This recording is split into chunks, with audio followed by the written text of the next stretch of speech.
छत्रपती शिवाजी महाराजांच्या पदस्पर्शाने पावनलेल्या विजयदुर्ग किल्ल्यावर आणि इंग्रजांना घेरी आणणाऱ्या घेरिया टुरिस्ट गाईड अवधूत पाटील आपलं स्वागत करतो. कुठून आहात? मुंबई कुडाळ. आपण तो किल्ला पाहणार आहोत. तो इसवी सन 1195 ते 1205 त्या काळात शिलार संस्थानाचे राजा भोज यांनी बांधलेला आहे. त्याकडे 5 एकरमध्ये भाग आहे. तो आतमध्ये तो आपण नंतर पाहणार आहोत. राजा भोज हे मध्य प्रदेश MP चे महाराष्ट्रात 11 किल्ले बांधले. त्यापैकी हा एक होता. कोल्हापूरचा जो पन्हाळा किल्ला आहे त्यांची राजधानी. 1218 मध्ये देवगिरी यादवाने ताब्यात गेला आहे. म्हणजे दौलताबाद किल्ला. 1354 मध्ये विजयनगरचे राजे यादव कृष्णदेवराय कर्नाटक त्यांच्या ताब्यात गेले आणि 1431 मध्ये बहामनी सुलतान अल्लाउद्दीन अहमद शाह यांनी जिंकून घेऊन 1490 ते 1526 या कालावधीत बहामनी राज्याचे 5 तुकडे झाले. बहामनी राज्याचे 5 तुकडे म्हणजे आदिलशाही, निजामशाही, कुतुबशाही, बरीदशाही आणि इमादशाही असे 5 तुकडे झाले. यात कोकण प्रांत हा विजापूरच्या आदिलशाहकडे गेला आणि नंतर जवळजवळ 126 वर्ष केल्या विजापूरचं म्हणजे आदिलशाहचं राज्य होतं आणि साधारणपणे 1656 साली महाराजांनी जिंकून घेऊन त्याचं विस्तारीकरण केलं. तो किल्ला बांधणार 17 एकर 19 गुंठे एवढा किल्ल्याचा परिसर आहे. म्हणजे अशा छोटा वाटतो. 5 मध्ये गेल्यावर जी भव्यता तुमची लगेच लक्षात येते. त्या किल्ले पाहताना आमचे एक रिक्वेस्ट असते, किल्ले नेहमी इतिहासात रंगून पाहायचे असतात. इकडे घोडे पळत होते, मावळे वावरत होते, तोफांचा गडगडाट होता. असे म्हणजे किल्ले पाहिला तर नक्कीच तुम्हाला आनंद घेता येतो. म्हणजे 1 तास 1.5 तास जो काही किल्ला फिरणार आहोत तो म्हणजे भाग जरा बाहेर ठेवू. एक 16व्या 17व्या शतकातले मावळे होऊन तसा वाहण्याचा प्रयत्न करा. त्यावर म्हणतो शिवरायांचा 8वावे रूप, शिवरायांचा 8वावा प्रताप, शिवरायांचा 8वावा साक्षेप भूमंडे असं मूर्तिमंत रूप असं किल्ले पाहिला तर नक्कीच तुम्हाला आनंद घेता येतो. कारण किल्ले आपल्या ज्ञानात प्रत्यक्ष किंवा अप्रत्यक्ष त्या खूप भर टाकत असतात. पण या दुर्घटना न कळल्यामुळे आपली फसगत होते. तुम्हाला एक दुर्दैव अशी गोष्ट अशी सांगायची वाटते की बऱ्याच भारतीयांना महाराजांचं जास्त पटलेलं नाही आहे. पण बाहेरच्या देशात महाराजांचं जास्त पटलं आहे. आणि व्हिएतनामसारखा एक छोटासा देश ज्यांनी अमेरिकेला 1-2दा नाही तर सलग 8 वेळा चौकीबळ करून सोडलं. म्हणजे मिलिटरीचे सेनापती होते हो ची मिन्ह म्हणून. त्याच्या इंटरव्ह्यू घेण्यात आला आणि ज्याला प्रश्न विचारण्यात आला की तुम्ही अमेरिकेत तेवढा सक्सेस कसा मिळवला, त्या प्रांजळपणे सांगितलं की आम्ही काही केलं नाही. इंडियासारख्या देशात शिवाजी असे कर्तबगार राजे होऊन गेले, त्यांचा गनिमी कावा हे टेक्निक वापरत आहे आणि त्यावेळेला सक्सेस मिळाला आहे. तेवढं बोलून थांबत नाही तर ते पुढे असं बोलतात मी ज्या मरेन आणि जेव्हा कबर बांधतात त्या कपड्यात स्पष्टपणे लेकडे शिवरायांचा मावळा विसरला आहे एवढं मानत होतं. त्यांना पटलेलं आपल्या तेवढं पटलं नाही. सध्या भगतसिंग, राजगुरू, सुखदेव ते ज्या फाशीवर गेले त्याने सुद्धा त्यांची शेवटची इच्छा जनत आणि त्यांनी सुद्धा सांगितलं की आम्हाला शिवाजी महाराज समाजाचं दर्शन घ्यायचं आहे आणि मगच आम्ही फाशीवर जाऊ. तेवढं मानांचं महत्व होतं पण आपल्याला तेवढं कळलं नाही. सध्या देशाच्या मिलिटरीवर महाराज एक गनिमीकाचे धडे शिकवतात. त्या अमेरिकेसारख्या देशात वेस्टर्न पॉईंटला होता महाराज एक गनिमीकाचे धडे शिकवतात. पण आपलं सरकार तिकडे लक्ष देत नाही. आपलं सरकार पुढे इतिहासातले धडे कमी करत चालते. हा जिबीचा दरवाजा. जिबीचा दरवाजा म्हणजे आघाडीचा दरवाजा असतो आणि चढायची पहिली सुरुवात मला तिकडून असते. तो फर्स्ट एंट्रन्स आहे. पारसी शब्द आहे, त्याला फरक वाटतो. तो त्याचा शब्द आहे. आपण म्हणतो खबरदार जर टाच मारुनी जाल पुढे चिंतड्या उडविणं राही नाही एवढ्या असे म्हणजे आघाडीच्या मावळीकडे अहोरात्र पहारा देत असतात. तर किल्ले पाहताना शंका येते किल्ल्यावर टिकतात कसे काय. तरी बाहेरची तटबंदी आपण काही ठिकाणी मेल फिमेल लॉकिंग पद्धतीने बनवली. ते पुलिंगी स्त्रीलिंगी दगड अशी वेळात लॉक केलं. आपण हेमाडपंथीय बांधकामाचा नमुना असं आपण राहतो. म्हणजे जुनी मंदिरं बघितला की हा कोल्हापूरचं महालक्ष्मी मंदिर तर हेमाडपंथीय बांधकामाचा नमुना. त्यात प्रामुख्याने गुळ, चुना, शिसं असं मटर वापरतात. तर काही ठिकाणी राळ, कात्या, हिरड्याची पाणी, चुनखड असं बाइंडिंग मटर वापरतात. पावसाचं पाणी वगैरे आत जाऊ नये. तर संपूर्ण तण असे पांढरे स्पॉट दिसले, उंचवलेले स्पॉट नाही. त्याच्या खाडीवरून आक्रमण झाले आणि हे तोफगोळे बसून नंतर ते 1718 मध्ये ब्रिटिश गव्हर्नमेंटने वॉल्टर आणि सर 2 दिवस तोफांचा गोळीबार केला आणि तोफगोळे बसून नंतर ते घुसवण्यात आले. त्याने किल्ल्याला ते कानोजी आंबे त्या मुलीचं नाव लाडू तिच्या व्यावरीत ते गडाशी बरीचशी नाही बाहेर गेली आणि पावसाळे दिवस तो मुकासना हल्ला केला. त्या कविमातेने 4 पंक्ती केल्या. त्यांचं म्हणणं असं होतं, पाण्यातल्या शंडदनाचे बंड पालेला विजयवंत गाजला चौकडे विजयदुर्ग घेरिया. म्हणजे इंग्रजांना अक्षरशः शंड म्हणते. कसं 2 दिवस तो पंचा भडीमार करते पण इंदोरचा दगड हलवू शकले म्हणजे इंग्रजांना शंड असं म्हणतो. तर त्यांच्या आधी काही डगं संपले आम्ही विजयदुर्गा तोफांचे गोळे डागले केले. त्याचा काही उपयोग झाला. ते आता जे गोळे बसतात तसे बसते बाजूला थोडा किल्ल्याचं वर ते वाटते ना छोटे होते एकदम वरती आहे छोटे धनुष्यबाण किंवा बंदुकरी मारण्यासाठी म्हणजे भाषेत जंगी असं म्हणतो. शब्दप्रयोग वापरतात जंगी मारामारीचा आहे तर त्या शब्दप्रयोग आहे. त्या धनुष्यबाणाची किंवा बंदुकीच्या मारे असणार आहे. आणि खालचे मोठे हे पावसाचं पाणी जायला किंवा हवा वाचवण्यासाठी असतात. आणि हे पाठीमागचे चौकोन त्याला आपण फांजी म्हणतो. यात तोफगडा ठेवणार आणि खाडीवर आक्रमण चढवणार. तोफगडा व्हायब्रेशन मागे येतो, रिकॉल येतो. तो मागे येऊ नये म्हणून त्याला उतार दिलाय, स्लोप दिलाय. याला आपण दुर्गरचना म्हणतोय आणि या समजावून घेणं आपल्यासाठी खूप महत्त्वाचं असतं. तुम्ही जे आमच्याकडे येता तर आम्ही तुम्हाला सांगत असतो की आजचा दिवस तुमचा सुवर्णाक्षरात लिहून ठेवण्यासारखा दिवस आहे. तो केव्हा पण तुम्ही महाराजे म्हणजे युगपुरुषांचे किल्ले बघताय आणि किल्ले आणि महाराष्ट्र माध्यमातून काहीतरी आउटपुट घेतला पाहिजे. पण इतिहासकार गोनी दांडेकर म्हणतात मी डोळ्यासून किल्ले पाहू शकत नाही, कानासून किल्ले ऐकू शकत नाही आणि पायासून किल्ले चालू शकत नाही. आणि किल्ले पाहायचे नसतात तर ते अनुभवायचे असतात. म्हणजे दांडेकर स्वतंत्र असा अभ्यास आहे. त्याला सोळाप्पाचं नाव द्या. त्याला 2 टप्प्यात किल्ला दाखवतो. एक म्हणजे या दुर्गरचना समजावून घेऊ. त्यामुळे मला सांगितलं आमच्या लगेच लक्षात येत आहे. दुसरा टप्पा जरा अवघड असतो. दुसरा टप्पा असा असतो या तडमणी तुम्हाला जिवंत करायचे असतात. या तडमणी तुम्हाला खुणवत आहेत. आम्ही तोपर्यंत महाराज झेलून मजबूत राहिला आहोत. तसं आयुष्यात कुठल्याही संकटात बनवू तुला टेन्शन वगैरे घेऊ नका. डॉक्टर पाहण्याचा खर्च कमी होतो की नाही. हा दुसरा टप्पा आहे आणि त्याची आपल्या शेतात अंमलबजावणी केली नक्कीच त्याचा फायदा मिळतो. आणि किल्ले माध्यमातून तो उचलला गेला पाहिजे. आता आपल्या 21व्या शतकातलं जीवन आहे फास्ट जीवन. आपल्या बारीक सारीक गोष्ट टेन्शन लगेच येतं आणि खर्चडलं ते टेन्शन येतं. पण महाराजांनी जर स्वतःचं टेन्शन घेतलं असतं म्हणजे महाराजांना सगळं शून्यातून निर्माण करायचं. काही महाराजांनी जर स्वतःचं टेन्शन घेतलं असतं तर आपल्या स्वराज्य हा 3 अक्षरी शब्द आहे पण तो मिळाला नसता. टेन्शन वगैरे घेऊ नका. टेन्शन घेऊन कुठेही प्रॉब्लेम सुटत नाही, उलट ते वाढत जातात. आणि आता काय करतो नुसतं शिवाजी महाराज की नुसतं जय म्हणतोय. ज्यातून तो प्रेरणा घेण्याचा जो टप्पा आहे तो कुठेतरी बाजूला पडत चालला आहे. पण किल्ले माध्यमातून तो उचलला गेला पाहिजे. माहिती घेत पुढे जायत काय शंका वगैरे असली तर विचारा. आपल्याला किल्ल्याची भौगोलिक पार्श्वभूमी समजून घेऊया. मला समोर दिसते आपल्याला शुक नावाची नदी आहे, त्याची खाडी आहे, वाघोटा नावाची खाडी आहे. इकडून हे 40 लांबीपर्यंत पसरली. मुंबई गोवा महामार्गावर खारेपाटण म्हणून गाव आहे तिथपर्यंत गेलेली आहे. पलीकडचा डोंगर तो राजापूर तालुका रत्नागिरी जिल्हा आहे. हा सिंधुदुर्ग जिल्ह्यात देवगड तालुका आहे. तटाची उंची समुद्र सपाटीपासून सांगितली आहे ती 36 मीटर आहे आणि 27 बुरुज आहेत. 20 बाहेरच्या साईडला आहेत आणि 7 आतमध्ये 27 बुरुज आहेत. असा तिहेरी तटबंदीचा किल्ला आहे. ह्याच्या खाली एक तटबंदी आहे, ही दुसरी तटबंदी आहे आणि तिसरी त्याच्यामध्ये एक किल्ला आहे. त्याला तिहेरी तटबंदीचा किल्ला म्हणतो. त्या किल्ल्याला जेवढा तटबंदी किंवा दरवाजे जास्त आहेत तेवढं किल्ल्याचं संरक्षण जास्त आहे. त्या किल्ल्याला तटबंदी जास्त आहे. तुम्ही त्या जंजिरा बघितला असाल किंवा सिंधुदुर्ग जर बघितला असाल तिकडे सिंगल तटबंदी आहे. त्या किल्ल्याला तिहेरी तटबंदी आहे. तिहेरी तटबंदी असलेला एकमेव जलदुर्ग आहे. तर समोर बीच दिसतोय, बीच तो माडबनचा बीच आहे. त्याच्या पाठीमागे जैतापूर अणुऊर्जा प्रकल्प आहे. पुढे मुख्य दरवाजा आहे, मेन गेट म्हणतो आपण याला. त्याची रचना जर तुम्ही बघितला तर डाव्या बाजूला वळवून बांधलेली आहे. तर गोमुख पद्धतीची बांधणी म्हणतो किंवा गोमुख रचना बोलतो. त्याला आपल्या भाषेत लपवलेला दरवाजा म्हटलं जातं. म्हणजे जोपर्यंत दरवाजा समोर जात नाही तो दरवाजा दिसत नाही. त्याच्यामध्ये 4 प्रमुख कारणं असतात. पहिलं म्हणजे शत्रूला पटकन दिसू नये म्हणून. शत्रू त्या जीबीच्या दरवाजाने आत आला तर तो गोंधळणार. त्या गोंधळलेल्या द्विधावस्थे आपण त्याला जंगी म्हणून टिपायचं असतं, गनपॉट्स म्हणून टिपणार आहोत. दुसरं कारण म्हणजे हत्ती घोड्यांचा वेग कमी होतो. चढणे आणि परत टळणे त्यांच्याकडे सुद्धा दरवाजाला जोरात बसू शकत नाही. तिसरं कारण म्हणजे लाकडी ओंकार फक्त सरळ आणणार आहोत, वाकडा जाणार नाही, त्याच्याकडे सुद्धा दरवाजाला जोरात बसू शकत नाहीये. आणि चौथं सर्वात महत्त्वाचं कारण म्हणजे तोफगोळ्यांचा मारा हा तटबंदीला बसतो, दरवाजा जाऊ शकत नाही. त्या दरवाजा फोडण्याची शक्यता खूप कमी असते. हे सगळे किल्ले बघा तुम्हाला असेच दरवाजे मिळतात. रायगड बघा, प्रतापगड बघा, जंजिरा बघा किंवा सिंधुदुर्ग तुम्हाला असेच दरवाजे. आणि आपली जास्त करून माणसं उजव्या हाताची असतात, राईट हँडेड असतात. आपण खालून मारा केला की तर तटबंदीला बसणार, आपल्याला नाही बसत. आपण वरून मारा करणार आपला हा उजवा हात पडतो, आपला जोरात प्रेशरनी बसतो. शिवाय पुढे निवृत्त आहोत गेल्यामुळे पुढे शत्रुसेनेला कमी बसतंय आणि परत आपण त्यांना वरून आरामात मारतोय.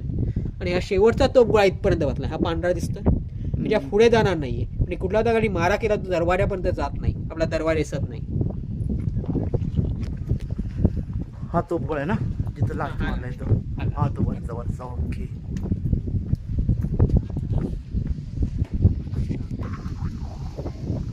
मुख्य दरवाजा त्याला मेन गेट प्रत्येक वेळा मोठा दरवाजा बनणं शक्य नाही. ते खाली छोटा दरवाजा होता त्याला आपण तिन्ही दरवाजा बनायचे. आणि लोखंडी खेळ असतात त्याला मुद्दाम ठेवले म्हणजे हत्तीने जर टक्कर दिली तर जखमी या उद्देशाने. आणि लाकडी ओटका आणला तरी तो त्याच्यात अडकायचा, तर मागे घेताना त्रास होतो. तसे पलीकडच्या भिंतीतून म्हणजे इकडून एवढं मोठं लांब लाकूड येतो तिकडे अडकतंय, त्याला आपण आडणं म्हणतो, अडसर म्हणतोय किंवा आगळ म्हणतो. इकडे जे पहारेकरी असते प्रत्येक वेळी उभं राहणं शक्य नाही, ते 24 तास उभं राहू शकत नाही, ते दमणार आहे. तात्पुरता आराम करता येणार हा भाग त्याला आपण देवडी म्हणतोय. म्हणजे आत्ताचे वॉचमन केबिन जर बघितला तर अशाच असतात, त्या छोट्या आणि एसी झाल्या. असे पूर्ण सागवाड लागत असायचं. ते पण वर्षानुवर्ष पाण्यात भिजत ठेवणार आहोत, त्याची साल कुठली की ते निघून जाईल आणि मग ते वापरले जातात. त्याला आपण सिस्टिंग पद्धत म्हणतो, म्हणून ते मजबूत लाकूड असायचं. वरती नगारखाना सनई चौकडे वगैरे वाजवण्याची जागा. नगारखाने मुख्य दरवाजा वरती असतात, बाकी कुठे नसतात. त्या पूर्ण किल्ल्याला मेसेज किंवा पास केला जातो. आणि कोणी जन्मला कोणाचा मृत्यू वगैरे झाला की राजे येणार असतील, अक्र वगैरे होणार असेल तर तिकडे विशिष्ट पद्धतीने वाजवला आहे. त्या पूर्ण किल्ल्याला मेसेज मिळायचा. आणि पुढे मेसेज पास करण्याचे 2च टेक्निक होते. एक म्हणजे ध्वनी आणि सवय प्रकाश, लाईट अँड साऊंड. एकदा दूर असला अतिशय वेगवान रीतीने तो मेसेज पोहोचवला जायचा. बस तोफेचे 2 प्रकार असतात, एक ओथीव तोफे आणि एक बांगडी तोफ. त्याच्यापैकी या दोन्ही ओथीव तोफ आहेत. बांगडी तोफ आतमध्ये, तिकडे आपण तोफेची सविस्तर माहिती घ्या नंतर. या दोन्ही छोट्या तोफ आहेत तुम्हाला. त्याला आपण कुल्फी गोळे म्हणतो. त्याच्यापासून आपण परत दारू ठासून बनणार आहोत. वरती शिष्याने किंवा शहाने पॅक केलं जाणार आहे, त्याला कुलूप लावलं जायचं, त्याला कुल्फी गोळे म्हणतात. आणि तोफेऱ्या तोंडलेल्या आता आणि हे जाऊन आधून फुटणार आहे. म्हणजे पुढे लागू त्या दारूचं पळ धरून किंवा शरीराचं पळ धरून मस्त शत्रू नंतर मानणार आहे. तसा बाजूचे जरा शत्रू आला चुकून तर नुसते आपण वरून अंगावर सोडणार. तोफेत नाही वापरता येतात, नुसत्या हाताने डाव्या येतात आणि बॉक्ससारखा वापर केला जातो.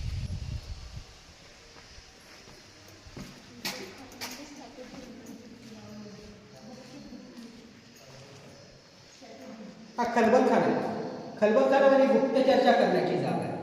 आपण सिक्रेट कॉन्फरन्स म्हणतो तिकडे होणार त्यावेळी त्याच्या स्ट्रॅटेजीकडे डिस्कस केलं जाईल.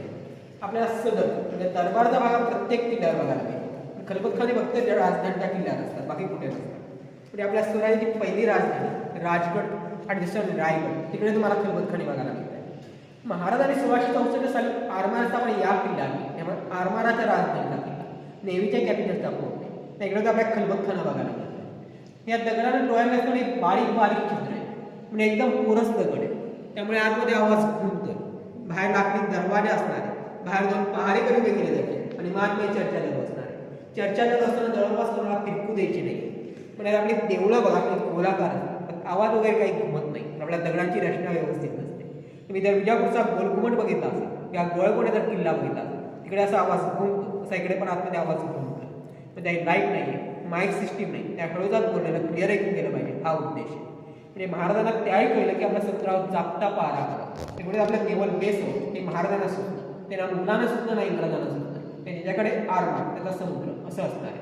आणि मराठी आरमाराचा जन्म किंवा फादर ऑफ इंडियन नेम असं शिवाजी महाराजांना म्हटलं जातं. आणि कान्होजी आंग्रेंना सर्किल हा किताब या किल्ल्यात दिला आहे. म्हणजे आपण सरनोबत म्हणतो किंवा सरनष्ट म्हणतो, तसा आम्हाला सर्वोच्च किताब होता सर्किल म्हणजे ॲडमिशन. राजाराम महाराजांनी त्यांना 1698 साली सर्किल हा किताब दिला आणि मग त्याने पूर्ण कोकण प्रांतात देऊन टाकलाय. आणि कान्होजी आंग्र्यांचा समुद्रावर एवढा वचक होता की त्यांना जमिनीवरची मगर आणि पाण्यातला शार्क अशी इंग्रजांनी उपमा दिली.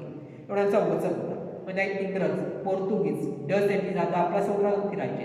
आपण त्याकडून दस्तक म्हणजे टोल वसूल करायचं. आणि जर त्याने दस्तक दिलेला नसेल तर ते जहाज असेल, त्या जहाजाची जी मालमत्ता असेल त्या जप्त करून इकडे आणून ठेवायचं. एवढ्यांचा वचक होता. त्या समुद्राचं प्रतिशिवाजी असं म्हटलं जातं कान्होजी आंग्रे.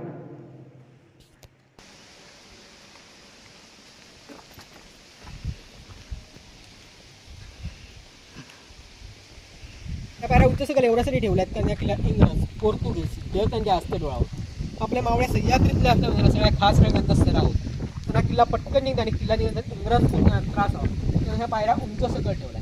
त्या प्रत्येक दगड बघा त्यांनी मोजून मापून बसवला म्हणजे जेणेकरून इंग्रज चढताना पडले पाहिजेत आणि त्यांना लागलं पाहिजे. आपल्या त्रास होणं मागचा उद्देश नाही. प्रत्येक दगडाची लांबी, रुंदी, उंची वेगवेगळी आहे. हाईट, लेंथ, वेट सगळी वेगवेगळी आहे, डिफरंट. एक साईडमध्ये एक पण दगड नाही आहे आणि म्हणे तिकडे आपलं दारुगोळा असं कोठार आहे. तेवढ्या घोड्याने दारुगोळा घेतला त्या प्रत्येक घोड्यावर टाकत जातो. असे 20 फूट घेतो आहे त्या साईडचा असा पूर्ण राऊंड होतो बाहेर. आणि मगाशी मला घोडे पळसं इमॅजिन करा. तिकडून ते घोडे दारुगोळा घेऊन असे पळत पळत बाहेर पूर्ण तटमध्ये सप्लाय करतो. टेहाळणी बनवते. टेहाळणी म्हणजे पाहणी करणे. खाडीवरचा आग्रह पाहण्यासाठी सर्वात उंचावर बांधलेला वाष्टा नेहमी उंचावर असतात. त्या खिडकाचा मुद्दाम उंच ठेवलाय. आणि इकडून तुम्हाला तिहेरी तटबंदी स्पष्ट दिसते. रिले प्रोडक्शन क्लिअर दिसतं. पहिली, ही दुसरी आणि तिसरी.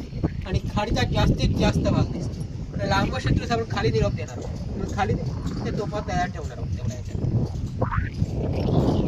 इकडे एकूण 4 किल्लेदार होते. कान्होजी आंग्रे, संभाजी आंग्रे, तुळाजी आंग्रे हे 3 आंग्रे घराण्यातले. म्हणजे आंग्रे घराण्याच्या 3 पिढ्या झाल्या. आणि शेवटचे आनंदराव धुळप त्यांच्या आपल्या गावात वाडा येते. बाजूने पाण्याने घेरलेला असल्याचं त्यावेळेचं नाव होतं घेरिया. मी मगाशी म्हणालो इंग्रजांना घेरी आणणार हा घेरिया ते त्यामुळे. शिवाजी महाराजांनी जेव्हा किल्ला जिंकला 1656 मध्ये त्या विजय संवत्सर नावाचं वर्ष चालू होतं. त्या वर्षात जिंकून घेऊन बांधकाम चालू केलंय म्हणून महाराजांनी या किल्ल्याला विजयदुर्ग नाव दिलेलं आहे. छप्पर असतं तर जळून गेलं असतं म्हणून दगडी छप्पर ठेवलंय मुद्दा. आणि डबल भिंत आहे, आतून आणि बाहेरून अशी डबल भिंत आहे. माहिती सुद्धा 15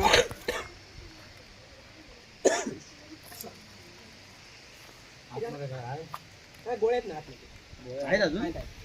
आता ते बाहेर बघितलं ना त्या आतमध्ये ठेवले. बाहेर होते लागले. ओपन आहे का ते? ते आपण राळ, कात्या, हिरड्याची पानं चुनखडी असं बाइंडिंग मध्ये वापरतो. पावसाचं पाणी वगैरे आत जाऊ नये. तर दगडी छप्पर असलेला शक्यतो कमी बघायला मिळते. तर आपल्या किल्ल्यात अजून पूर्णपणे दगडी छप्पर आहे.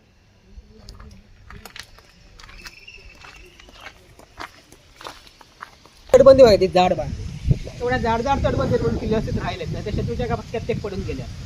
महाराजांनी आपल्या मावळ्यांची घरी मातीशी बांधली, त्या छप्पर एक कौलार किंवा नळाच्या झावळांची केली किंवा गवतीच्या गंजीने साकारले. ते एक कारण असं असतं की या तटबंदी जर मजबूत नसतील तुम्ही आतमधले घर एकदा मजबूत बांधा, ती दगडाची बांधा, ती शत्रूला बांधायला वेळ लागत नाही. हे महाराजांनी तिकडे खर्च केला पाहिजे, तिकडे खर्च केला आणि तिकडे काटकसर केली पाहिजे, तिकडे काटकसर केली. एवढ्या बारीक सारीक गोष्टीचं महाराजांकडे प्लॅनिंग होतं. त्याकडे प्लॅनिंग नाही आहे काय, पण घर बांधताना सुद्धा बारीक सारीक गोष्टी आधार केला जात नाही. त्या बाल्कनी हवी म्हणून ती बाल्कनी ठेवतो आणि काही महिन्यांनी किंवा काही वर्षांनी तीच बाल्कनी जागा कमी पडतो आणि पाणसुद्धा टाकतो. मग केलेला खर्च फुकट जातो आणि परत नव्याने खर्च करावा लागतो. काही महाराष्ट्र यशस्वी होण्यामागे दोनच कारणं होती. एक म्हणजे यांच्या व्यवस्थित प्लॅनिंग आहे आणि दुसरं म्हणजे यांची माणसं जोडण्याची पद्धत. त्यात यशस्वी झालं. त्याच्याने कुठली सुद्धा गोष्ट करत आणि प्लॅनिंग करून करत करा.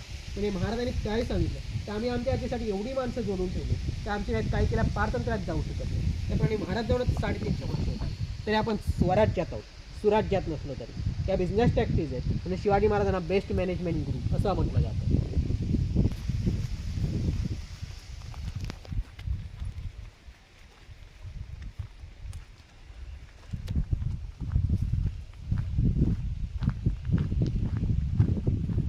समोरचं एक आणि हे अशी दोन धान्य कोठार आहेत. शत्रूचा दुसरा आला रसद तोडणार असतो, त्याचं पण दगडी छप्पर ठेवलाय मुद्दाम.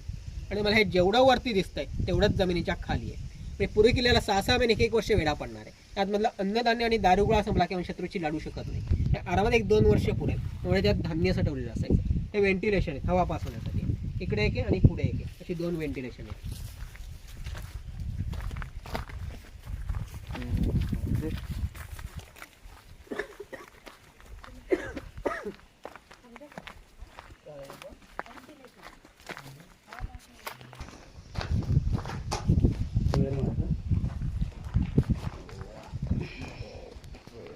हे प्रवेशद्वार आहे धान्य कोठारात. हे मातीसाठी पूर्ण पावसाचं पाणी वगैरे आत जाऊ आणि जेवढं वरती होतं तेवढंच खाली खोल होतं. खाली जाऊया.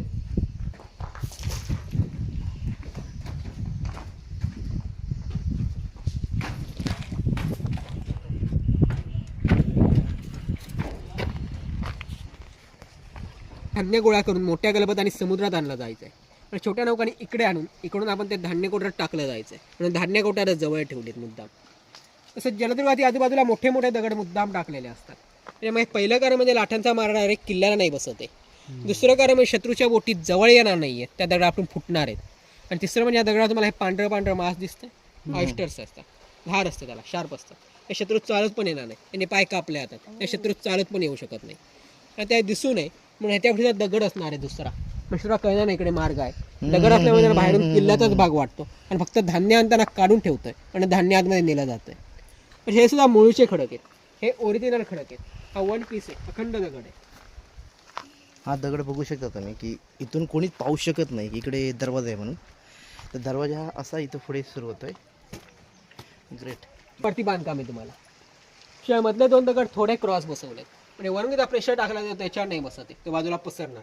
त्या बाजूला सुद्धा घट्ट धरून ठेवतं. वरून ते एवढा प्रेशर म्हणलं ते खाली यायला पाहिजे, पण खाली येणार नाही कारण प्रेशर डिवायडेड होतो, पसरतो बाजूला. सरसेनापती हंबीरराव मोहिते, धर्माळ छत्रपती संभाजी आणि पिंपळ असे 4 भित्यांच्या शूटिंग आपल्या किल्ल्यावर झाले. हा पुढे बुरुज आहे. तर बुरुज युद्धाच्या दृष्टीने महत्त्वाचा होता. त्यावेळेला मावळ्याच्या इकडून दारुगोळा घेऊन येत असणार म्हणजे दारुगोळ्याचं मोटार बाहेर जवळ ठेवले होता. तर आपला सायन्स काय म्हणतो, मला बाहेर गार वाटलं पाहिजे, आतमध्ये आल्यावर गरम व्हायला पाहिजे. पण इकडे तुम्हाला तसं वाटत नाही, इकडे आतमध्ये तुम्हाला गार वाटतं. आणि शिवकालीन भुयारी मार्ग आहे. पुन्हा मुंबईकडचे भुयारी मार्ग बघ, तुला आतमध्ये गरम होतं म्हणजे लाईट लावायला लागते, पंखे लावायला लागते, सरकार बोंब मारते, वीज वाचवा.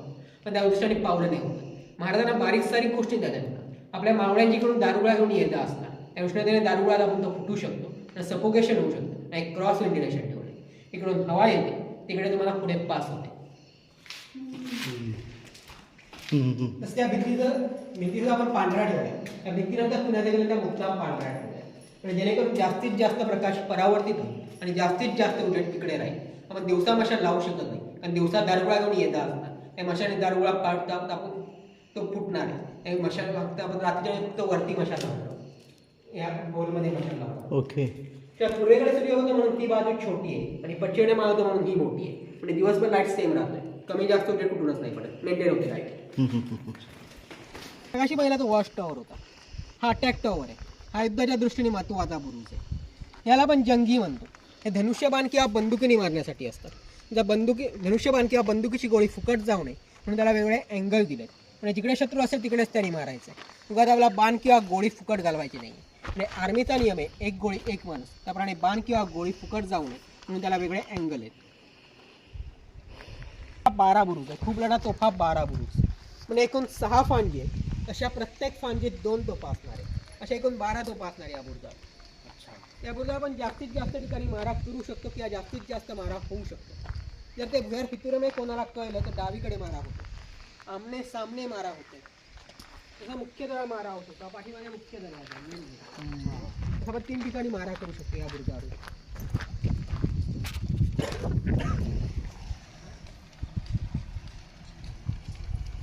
आतमध्ये घेतलं, या 2 डोंगराच्या आतमध्ये खाडीचं पाणी गेलंय. तसं हे तसं आत गेलंय ना, तसं इकडे गेलं आपण. हे मोठं झाड दिसतंय ना पाठीमागच्या साईडला, तिकडे आपण 355 बाय 270 असं त्या गोदीतल्या बोटींना इशारा करायचा. मग पुढे आपल्या मध्ये शत्रूचे आहेत, परत पाठीमागून गोदीतल्या बोटी काढणार आहोत. असं महाराजांचे प्रमुख अस्त्र एक गनिमिकावा, असं ना पाण्यात सुद्धा गनिमिकाने पकडायचं. पण एवढं करून सुद्धा महाराष्ट्र वाढल्यानंतर हा किल्ला शाहू महाराजांकडे गेला. 2 गादी झाल्या आहेत, एक कोल्हापूरची गादी आणि एक साताऱ्याची गादी. त्यापैकी सातारा गादीचे शाहू महाराज आहेत. 1749ला वारल्यानंतर पेशव्यांना कोकणातले किल्ले काबीज मिळाले. म्हणजे पेशव्यांनी परत आंग्र्यांच्या आपसात मतभेद होते. म्हणजे आंग्रे म्हणजे आमचं जे काय असेल ते शाहू महाराजांच्या पायाशी असेल, तुम्ही आम्हाला विचारू नका. पण पेशवे म्हणजे आम्ही राज्याचे पंतप्रधान आहोत, आमचा आता काहीतरी मान आहे, नंतर राखला पाहिजे. यांच्या आपसात मतभेद होते. त्या मतभेदातून पेशवे इंग्रजांना जाऊन मिळाले आणि एक संयुक्त दया किल्ला केलं 1756ला. त्या इंग्रज पाण्याकडून आलेत आणि नानासाहेब पेशवे जमिनीकडून आले. असं दुहेरी युद्ध एकाच वेळी लादल्यामुळे इकडचे त्यावेळेचे किल्ले जाते तुळाजी आंग्रे त्या युद्धात हरले आणि नंतर हा किल्ला इंग्रजांकडे गेलाय. इंग्रजांनी इकडच्या 250 तोफा लुटल्या आहेत, जवळपास 10 लाखाचा खजिना लुटलाय. 7 महिने किल्ल्याची लूट केली आहे आणि 7 महिन्यानंतर रिकामा किल्ला पेशव्यांकडे दिलाय. म्हणजे आपलीच लोक आपल्या देशाला कशी कारणीभूत ठरतात याचं उत्तम उदाहरण म्हणजे विजयदुर्ग किल्ला आहे. त्यामुळे आरमार सुद्धा पूर्णपणे जळलं. म्हणजे तुळाजी आंग्रानीच जाळले. आपले आधी खालून पसरट असतात, फ्लॅट असतात आणि इंग्रज पोर्तुगीज आधी खालून व्ही शेप असणार आहेत. तर आपला आरमार खाडीच्या वाट चपळतेने पळणार, इझिली कुठे पण मूव्ह करायचं. अशा वेळा जास्त करून खाडी या 38 सुकतात. अपवादात्मक ही तुम्हाला जास्त सुकत नाही. त्या सुकल्यामुळे काय त्यांची व्ही शेप असणार ती एंडपर्यंत जात नाही आहे आणि आपली पसरट असणारी एंडपर्यंत जातात. ते आपलं आरमार जर त्यांच्या हाती लागलं तर परत ते आपल्या विरुद्ध वापरू शकत होते. तर आपण ते पूर्णपणे जाळले. नंतर पेशव्यांच्या सरदार धुळप याने ते परत उभं केले. इंग्रजांनी या किल्ल्याला रॉक ऑफ जिब्राल्टर म्हटलं. युरोपमध्ये जिब्राल्टरची सामुद्रधुनी असं पार करणं अशक्य होतं, असा किल्ला जिंकणं अशक्य होतं. आणि एकमेव बुरुज आपण तटबंदी पूर्णपणे बाहेर बांधलाय. ही तटबंदी आतमध्ये आणि पूर्णपणे पाण्यात बांधलाय. डायरेक्ट पाणी येणार आहे. म्हणजे पलीकडे आहे तो पलीकडे जातो, आतमध्ये जात नाही. इंटरलॉक आहे, एक काढला की सगळं बंद होतं.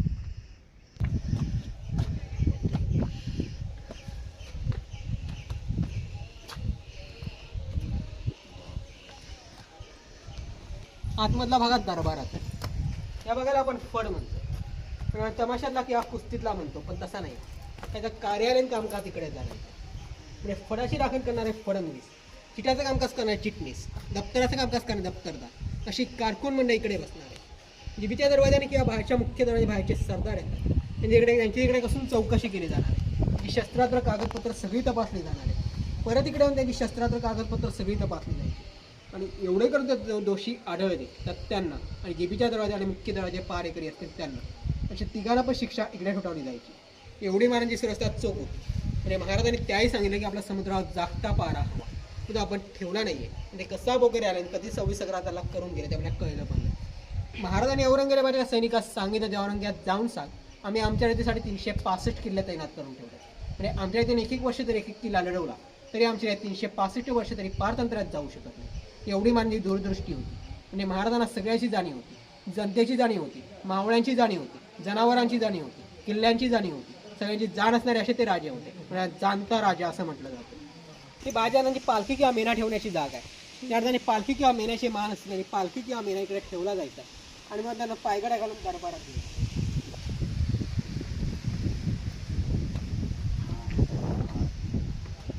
अरे awesome यार.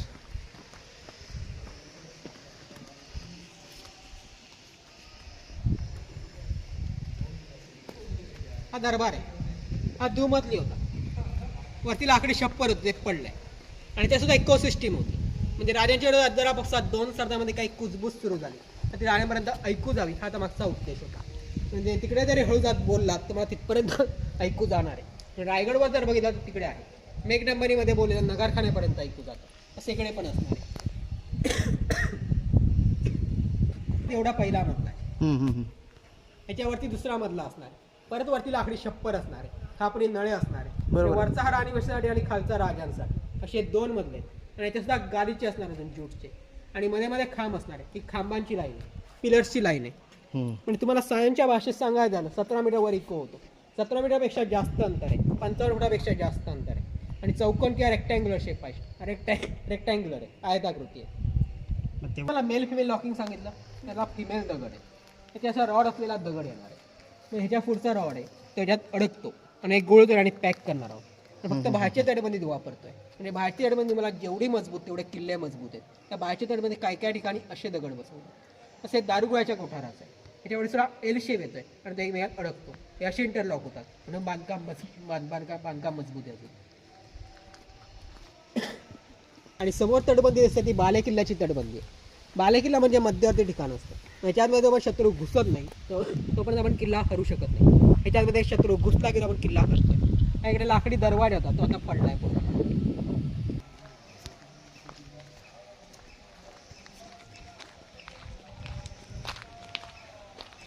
ही घोड्याची पाग आहे म्हणजे घोडे बांधण्याची जागा आपण तबेला म्हणतोय. ही दरवाजाजवळ एवढ्यासाठी ठेवली कारण बाहेरचे सरदार आले त्यांची सभा संपली की आपले घोडे घेऊन बाहेरच्या बाहेर गेलं पाहिजे. त्यांना आतमधला किल्ला कळता कामा नये म्हणून दरवाजाजवळ ठेवले. म्हणजे आता आपल्याकडे पाहुणे येतात त्यांना घर फिरून दाखवते, अगदी कपाटाच्या जवळपासून सगळं दाखवतं. पण पूर्वी तसं नसायचं. पूर्वी आपले पंजा म्हणा किंवा खापर पण जाणं त्याला बाहेरच्या लोकांना बाहेरच्या पडवीत किंवा ओसरीत बसवणार. काही गुळ पाणी असेल ते द्यायचं, काही काम असेल ते विचारायचं आणि बाहेरच्या बाहेर जा म्हणायचं. त्या पूर्वी चोरीचं प्रमाण खूप कमी होतं पण त्याचमुळे चोरीचं प्रमाण अलीकडे तुम्हाला खूप वाढलं. ह्याच्यामध्ये अजून एक कारण असं असतं ह्याच्या पण ठेवणीतले घोडे सुद्धा ठेवणार आहोत म्हणजे रिझर्व हॉर्सेस. आणि राजे गडा असं पण गड हरतो असं वाटलं तर आले ते ठेवणीतले घोडे घेऊन मागच्या तोर दरवाजाने गडाबाहेर सुद्धा जाऊ शकतात. म्हणून आम्ही दरवाजा जवळ ठेवलेली असते. म्हणजे महाराजांकडे 60% घोडदळ होतं आणि 40% पायदळ होतं. आणि महाराजांनी औरंगजेबाच्या पत्रात लिहिलं तर म्हणजे सह्याद्री साधे कल्पनेतले घोडे नाचू शकत नाही तर अतिउंट लांबची गोष्ट आहे. औरंगजेबाला 3.5 लाखाची फौज केली तर परत काहीच नेऊ शकला नाही. तो स्वतःला मिळाला नगरला. अफजल खान सुद्धा तेवढीच फौज घेऊन आला पण त्याला पण जावळीच्या खोऱ्यात बोलून सगळं लुटलं. त्याला मारलाय. एवढ्या महाराज शांत नाही बसले तर महाराजांनी पन्हाळ्यापर्यंत जिंकत गेले. तरी पालकसुद्धा विजापूरचा अर्धा भाग जवळपास जिंकत गेले. ते घोडे होते म्हणून शक्य झालं. हत्ती उंट असतं ते शक्य झालं नसतं. हत्ती चालणार कधी आपण युद्ध जिंकणार कधी ते हत्ती असतं ते शक्य झालं नसतं. काही महाराजांनी एक श्लोक सांगितला. शहाजीराजांनी महाराजांनी एक श्लोक सांगितला ते नवी पागेदारा म्हणायचे. यस्य अशतस्य राज्यम यस्य अशतस्य मेदिनी यस्य अशतस्य साम्राज्यम यस्य अशतस्य सौख्यम असा तो श्लोक होता. त्यांच्याकडे घोडे त्यांचं ऐश्वर्य साम्राज्य सौख्य नेहमीच वाढीस लागतं. त्याप्रमाणे महाराजांना ते वाढीस लागले.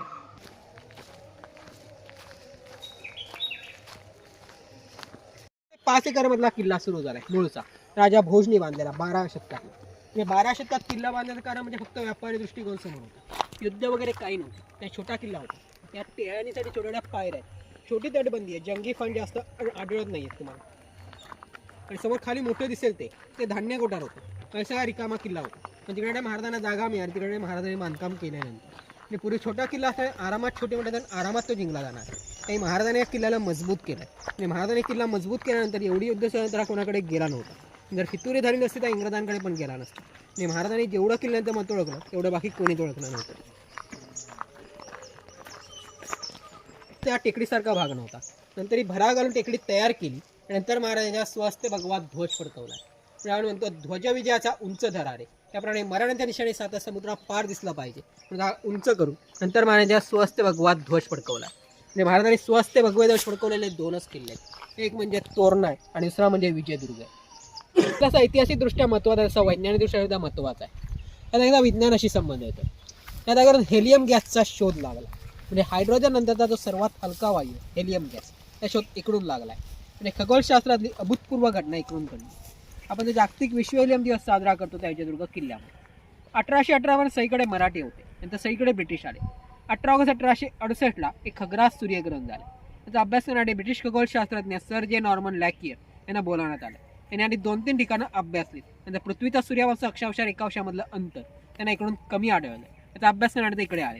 इकडे त्याने 2 दुर्बिणी लावल्या आहेत आणि ते 9 वाजून 24 मिनिटं त्याने अजून 32 मिनिटं असं 8 मिनिटांचा सूर्यग्रहण इकडून अभ्यासला आहे.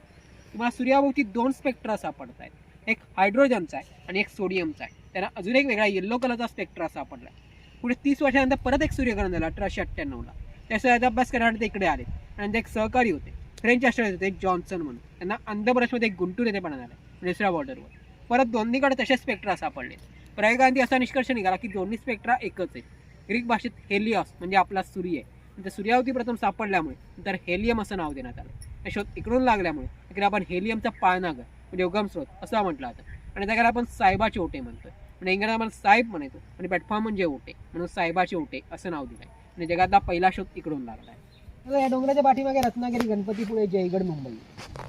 इकडे देवगड, मालवण, गोवा आणि बाजूला वेंगुर्ला. म्हणजे पोर्तुगीज आले तर ते गोव्याकडून येतात, डच आले तर वेंगुर्ल्याकडून येतात आणि इंग्रज आले तर ते मुंबईकडून येतात. मला समोर डोंगर दिसतो तो पोखरला आहे, म्हणजे किल्ल्याला का फक्त शेप दिलाय, आकार दिलाय. तिकडे किल्ला वगैरे काय नाही. आणि फसवा किल्ला म्हणतो किंवा डमी फोर्ट म्हणतो. शत्रुवाड्याचा तो किल्ला जिंकला की हा किल्ला जिंकणं सोपं होईल. तर पहिला हल्ला तो तिकडे करणार आहे. तिकडे त्यांनी बराच वेळा तोफा डागल्यानंतर त्यांना काही प्रतिसाद मिळायचा नाही. ते वरती चढून बघणारे कोणी आहे की नाही, पण तेवढं त्यांना फसल्याची जाणीव होते. तेवढा दारुगोळा फुकट जातोय, टाइम वेस्ट जातोय आणि तेव्हा मी इकडे सावध होऊन जाणार आहोत. त्या खालून मारा करून त्यांचं ते परतवून लावणार आहोत. तसं खालचा भाग हा खंदकात आहे आणि त्याच्या भाषेत चिरकत तटबंदी म्हणतो किंवा चिरकत बुरुज म्हणतोय. चिरकत आपण स्वतःच्या हवरासाठी करणार, तसं आता आपण स्वतःच्या हवरासाठी करून घ्यायचं. या तटबंदीला खाली होल आहे, त्या होलने आपण भरतीच्या वेळी समुद्राचं पाणी आतमध्ये घेणार आहोत. खाली अर्ध्यामध्ये समुद्राचं पाणी असायचं आहे. आपण तोप चालवताना गोलंदाज किंवा तोपची म्हणतोय. तोपेचा आवाज प्रचंड असतो आणि भैरपण येण्याची शक्यता असते किंवा शारीरिक इजा होण्याची शक्यता असते. आणि पलीकडे आणि युद्धाच्या सगळीकडचे तोपगाडे चालू असणार आहे. सगळीकडचे तोपगाडे त्यामुळे इकडे पलीकडे तोफेला बत्ती दिली, इकडे तिकडे पाहायला कुठे त्यांना जागा नसणार आहे. त्या खाली खंदकात म्हणजे पाण्यात येऊन ते उडी मारणार आहे. तोपगा सुटेपर्यंत पाण्यात दबा धरून बसायचे. तोपगा सुटला की ते बाहेर येणार आहे. तो प्रचंड गरम होते, मग पण तो थंड करायला सुद्धा वापरू शकतात. आणि पलीकडे जरी तटबंदीवर जरी शत्रू असला तरी परत तो पाण्यामुळे इकडे येऊ शकत नाही. त्या परत त्याला इकडून मारू शकतो. असे मल्टीपर्पज कन्स्ट्रक्शन, बहुपयोगी बांधकाम आहे. तर तुम्हाला हा जसा बुरुज आहे तसं या साईडला एक बुरुज आहे. त्या बुरुजापासून एक 150 मीटर अंतर सोडून 500 मीटर लांब आणि 5 मीटर खोल अशी एक पाण्याखाली भिंत बांधलेली आहे. त्याच्यामागे एक कारण एवढंच आहे, इंग्रज पोर्तुगीज यांच्या बोटी या खालून व्ही शेप होत्या, आपल्या खालून फ्लॅट पसरट होत्या. आपल्या त्यातून सरळ येणार आहे आणि इंग्रज पोर्तुगीज त्याला धडकून फुटायचे आहे. त्याचा शोध अलीकडेच लागला आहे आणि 1989ला लागला. म्हणजे मेरिटाईम हिस्ट्री बोर्डाची गुपचूप म्हणून साहेब आहेत, पोर्तुगीजांची पत्र आढळली आणि पोर्तुगीजांनी इंग्रजांना मदत केली आणि त्यात असं दिलं की मित्र अशी काही भूताटकी किंवा अद्भुत आश्चर्य आहे, त्यामुळे आमची 2-3 जहाजं बुडाली. त्या खाडीच्यात पूर्णपणे स्कुबा डायव्हिंग सर्वेक्षण केलं आणि त्यांना ती भिंत आढळली. भिंत म्हणजे ते दगड रचले, गोळचुण्याचं बांधकाम नाही आहे तिकडे. आणि खाडीच्या एंट्रन्सला मुद्दाम टाकले. आपल्या समुद्रातून आक्रमण होणं अशक्य आहे. त्यांना किल्ला निघायचं खाडीतच जावं लागणार. त्या खाडीत प्रवेश करतात त्यांची 1-2 जहाजं तरी फुटली पाहिजे आणि खाडीच्या एंट्रन्सला मुद्दाम टाकले. अशा किल्ला सुद्धा मध्याच्या ठिकाणी बांधलाय. तिकडून रत्नागिरी जवळ आहे, सिंधुदुर्ग जवळ आहे, म्हणजे खाडी खारेपर्यंत जाणार आणि कोल्हापूरच्या पायथ्यापर्यंत. शत्रूला तर इकडेच वचक बसला नाही, शत्रू आरामात खारेपर्यंत गेला आणि कोल्हापूर जिंकायला वेळ लागला नसता. वचक बसावा या उद्देशाने किल्ला मध्यवर्ती ठिकाणी बांधलाय. त्याची इमारती 12 शतकातला धान्य कोठार आहे आणि कोल्हापूरचा पन्हाळा किल्ला जर बघितला तर अशीच मोठी आहेत धान्य कोठार. आणि वरती ब्रिटिशकालीन गेस्ट हाऊस आहे. वरचा आत्ताचा असल्यामुळे पडलंय आणि खालच्या जुना असल्यामुळे चांगलं आहे.